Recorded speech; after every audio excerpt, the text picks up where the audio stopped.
As línguas da América do Sul podem ser divididas em três grupos: as línguas das antigas potências coloniais, as línguas indígenas e várias outras línguas faladas por populações imigrantes. Vamos falar sobre as línguas nativas em um minuto, mas além delas, a América do Sul possui cinco principais línguas oficiais. Uma delas é o espanhol, o mais falado em todo o continente. A outra é o português, falado no Brasil, que geograficamente ocupa cerca da metade do território.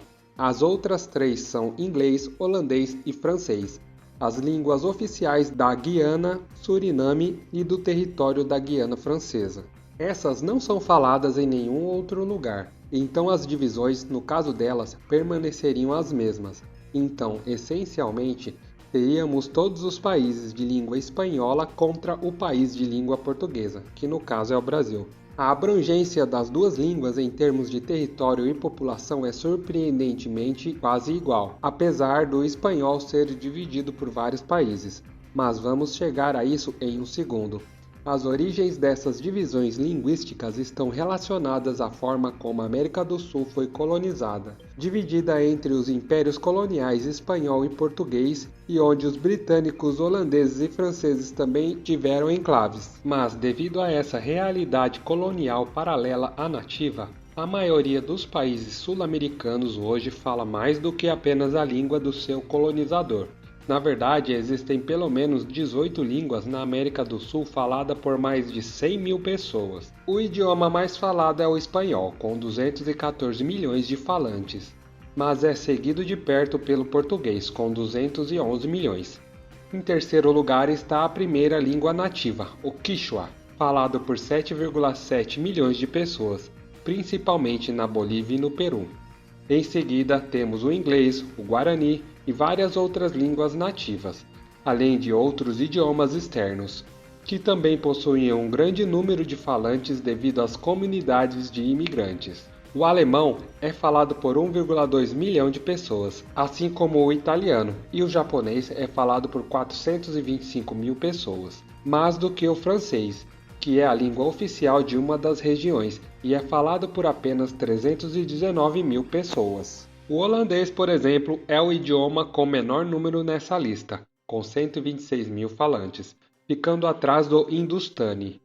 No entanto, antes de discutirmos a rivalidade entre o espanhol e o português, vamos dar uma olhada mais de perto na realidade das línguas nativas. Apesar de todos os países terem como língua principal um dos 5 idiomas europeus, muitos deles também têm mais de uma língua oficial, paralelamente ao espanhol ou ao português, com uma ou mais línguas nativas. A Bolívia, por exemplo, o país com maior população indígena da América do Sul, possui 36 línguas oficiais, mas a principal é o espanhol, embora muitas pessoas também falem Quichua ou outro idioma nativo. Se nos concentrássemos em todas essas línguas nativas e redesenhássemos as fronteiras políticas do continente com base nelas, ou até mesmo com base em todos os dialetos locais que existem, veríamos uma completa divisão não agradável do continente, com muitas regiões independentes. Por exemplo, neste mapa podemos ver as principais línguas nativas se estendendo por toda a América Latina. O Quichua, em azul, é o mais comum, seguido pelo Guarani em amarelo e Aymara em laranja. No México, há muitas regiões falantes de Nahuatl, e principalmente línguas maias. E então, de volta à América do Sul, uma região do Chile e da Argentina também fala muito o Mapudungun. Se separarmos essas línguas principais e agruparmos todos os pequenos dialetos em famílias linguísticas, veremos um mapa fragmentado, com pelo menos 9 grandes grupos de línguas que nem mesmo têm uso contínuo em todo o território, mas existem principalmente em forma dispersa. No total, existem cerca de 600 línguas indígenas em toda a América do Sul, agrupadas em cerca de 40 famílias linguísticas. É impressionante! É um dos lugares com maior diversidade linguística no mundo. No entanto, em contraste, o número de falantes nativos tem diminuído cada vez mais, e é previsto que, se a tendência continuar, se torne o oposto, uma das regiões com menor diversidade linguística no mundo, pois praticamente todos estarão falando o espanhol ou português. A América do Sul também possui um aspecto interessante quando se trata de linguagem. Hoje, devido a muitas tribos isoladas, há muitas línguas que são completamente não relacionadas a qualquer outra ou que pelo menos não podem ser agrupadas em nenhum grupo linguístico. O basco e o coreano são outros exemplos ao redor do mundo, mas eles não são muito comuns, ao contrário do que acontece aqui na América do Sul. Se cada região com sua própria língua se tornasse independente, teríamos muitos desses pequenos estados independentes, ou melhor, como se fossem vilas-estados em alguns casos. E nem estamos entrando nas variações do espanhol que existem também, dependendo do país ou região. O espanhol colombiano não é exatamente o mesmo que o espanhol argentino. E até mesmo dentro da Argentina, o espanhol varia com os dialetos regionais, como podemos ver neste mapa.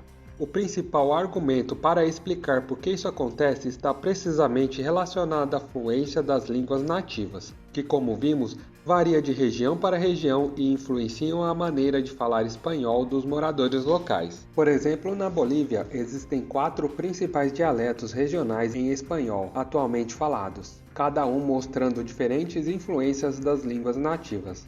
O mesmo acontece com algumas maneiras de falar e termos usados no português brasileiro, dependendo do estado que você está. Então vamos resumir. Cada país da América do Sul fala uma língua europeia predominante, além de várias línguas nativas e das comunidades imigrantes. Em cada um desses países, a língua de origem europeia se tornou dominante e é falada pela maioria da população, mesmo que muitos também falem as línguas nativas paralelamente. Dos 12 países do continente, um fala principalmente português, 8 falam principalmente espanhol, um fala holandês, um fala francês e um fala inglês. As Guianas têm essas 3 línguas como oficiais, mas, na realidade, a população fala principalmente variações de crioulo, baseadas em cada uma delas. Caso você não saiba o que é um crioulo para a linguística, é basicamente um tipo de língua que combina um idioma europeu com outros usados localmente, principalmente de origem africana. No caso das Guianas, isso está relacionado aos escravos que as potências europeias trouxeram da África, criando essas novas línguas mistas, assumindo que cada Guiana permaneceria como está, porque cada um tem seu próprio crioulo, e entendendo que o Brasil não teria mudanças pois todos falam o português brasileiro, e assumindo que não basearíamos isso nas línguas nativas devido à sua não dominância, além do fato de que há muitas delas e a separação com base nelas levaria a uma vulcanização ridícula do território. Teríamos efetivamente apenas um novo cenário se a América do Sul fosse dividida por línguas. Todos os países de língua espanhola se uniriam, e a América do Sul passaria a ter de 12 países para apenas 5, Brasil, as 3 Guianas e um megapaís consistindo dos outros 8 países restantes. Como seria esse país? Ele uniria os territórios da Venezuela, Colômbia, Equador, Peru, Bolívia, Paraguai, Chile, Argentina e Uruguai, tendo uma área de cerca de 8,9 milhões de quilômetros quadrados, superando o Brasil, que tem 8,5 milhões, representando cerca de metade do continente, que totaliza cerca de 17,8 milhões de quilômetros quadrados. Portanto, esse país se tornaria o 5º maior do mundo, ultrapassando precisamente o Brasil e ficando atrás apenas da Rússia, Canadá, China e Estados Unidos, e à frente de nações como Austrália ou Índia. Quanto à riqueza desse país, precisamos somar os PIBs de cada um deles, que totalizaria cerca de 3,3 trilhões de dólares americanos, levando em conta as estimativas do FMI para 2021. Eles literalmente quase igualariam o PIB projetado para o Brasil em 2021, classificando-se em 8º lugar nas maiores economias do mundo.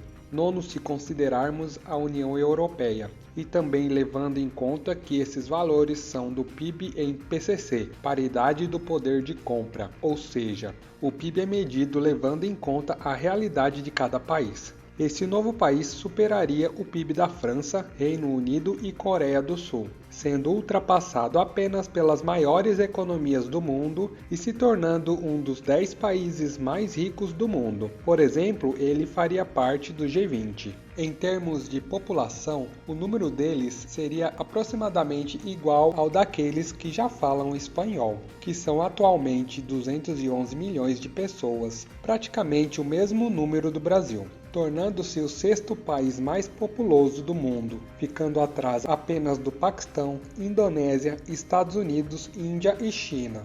É realmente surpreendente que a parte que fala espanhol da América do Sul, quando reunida, se equipare ao Brasil em quase todos os aspectos: território, tamanho da população e PIB.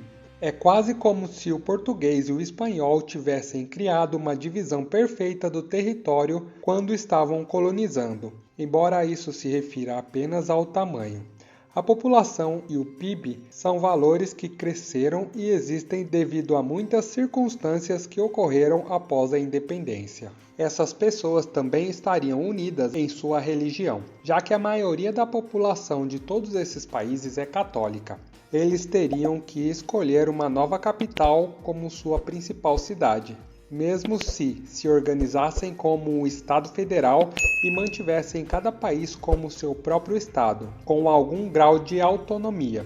Além disso, uma nova bandeira teria que ser criada para representar com precisão sua língua comum, o espanhol, bem como sua herança e histórias comuns, nunca esquecendo o importante impacto e representação das populações nativas. Como vimos no início, essas populações, conforme demonstrado em um dos mapas, estão distribuídas ao longo das fronteiras existentes.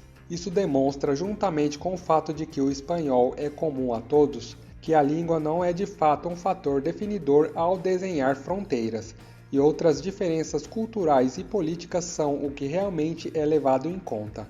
O que pode acontecer às vezes é que a língua é um exemplo dessas mudanças culturais. Isso é como a América do Sul ficaria se suas fronteiras políticas fossem substituídas e dividíssemos o continente por suas principais línguas. Essencialmente, haveria apenas uma mudança, e seria a união dos 8 países de língua espanhola, criando efetivamente uma situação de um grande país de língua espanhola em oposição a outro grande país de língua portuguesa já existente. Isso nos permite projetar como seria esse novo país, como ele se compararia ao Brasil e como se compararia a outros países em todo o mundo, criando efetivamente uma nova potência mundial. Também nos permite entender a multiplicidade de idiomas que existem na América do Sul quando levamos em conta os dialetos regionais e principalmente as línguas nativas, que são tão significativas nessa parte do mundo que, apesar de séculos de colonização por europeus, elas permanecem incrivelmente relevantes até hoje, sendo faladas simultaneamente ao espanhol e ao português, e até mesmo influenciando-os, sendo utilizadas por centenas de milhares de pessoas todos os dias. Se considerássemos todas as línguas como o principal fator para a separação dos países, então o redesenho das fronteiras políticas seria muito diferente, e não apenas veríamos uma união dos países de língua espanhola na costa oeste do continente, mas também uma multiplicidade de regiões independentes, pequenas e dispersas. Muito obrigado por assistir esse vídeo, inscreva-se se quiser e nos vemos no próximo vídeo aqui no canal Saber Sem Fronteiras.